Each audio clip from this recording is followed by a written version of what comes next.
हाथी और सियार। एक चंदनवन एक विशालकाय जंगल था। जंगल में सभी प्रकार के जानवर रहते थे। जंगल में मोती नाम का एक हाथी भी रहता था।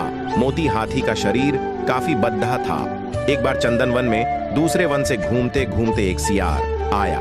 सियार ने जब मोती हाथी को देखा तब उसे देखकर सियार के मुंह में पानी आने लगा। सियार हाथी को खाने के बारे में सोचने लगा और मन ही मन सियार का शिकार करने की योजना बनाने लगा।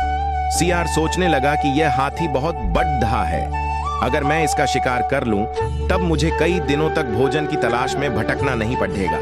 ऐसा सोचकर सियार हाथी के पास गया और उससे बोला, हाथी दादा, हमारे जंगल में कोई राजा नहीं है। हमारे जंगल के सभी जानवर चाहते हैं कि कोई बड्ढा और समझदार जानवर हमारे जंगल का राजा बने।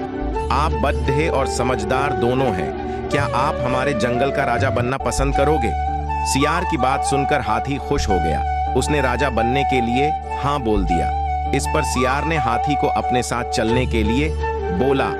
हाथी राजा बनने की खुशी में झूमते हुए सियार के साथ जाने के लिए तैयार हो गया। सियार हाथी को ऐसे तालाब में ले गया जिस तालाब में दलदल थाच हाथी राजा बनने की खुशी में इतना मस्त था कि वह बिना सोचे तालाब में नहाने उतर गया। जैसे ही हाथी दलदल वाले तालाब में उतरा, हाथी के पैर दलदल में धंसने लगे। उसने सियार से बोला, तुम मुझे कैसे तालाब में ले आए? मेरी मदद करो, मेरे पैर दलदल में धंस गए हैं। हाथी की बात सुनकर सियार जोर जोर से हंसने लगा और हाथी से बोला, मैं तुम्हारा शिकार करना चाहता था, इसलिए मैंने तुमसे राजा बनने की बात का झूठ बोली। अब तुम दलदल में फंसकर मर जाओगे और मैं तुमको अपना भोजन बनाऊंगा। सियार की बात सुनकर हाथी की आंखों से आंसू आने लगे। उसने बाहर निकलने की बहुत कोशिश की।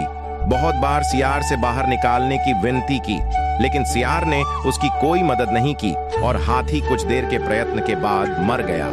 हाथी के मरने के बाद सियार हाथी को खाने के लालच में उसकी पीठ पर चढ़ गया।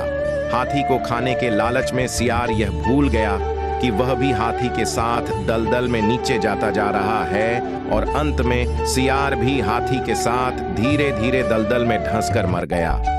इस कहानी से हमें यह शिक्षा मिलती है कि जो दूसरों के लिए बुरा करता है उसके साथ भी बुरा होता है। इसलिए हमें जीवन में कभी भी किसी के साथ बुरा नहीं करना चाहिए।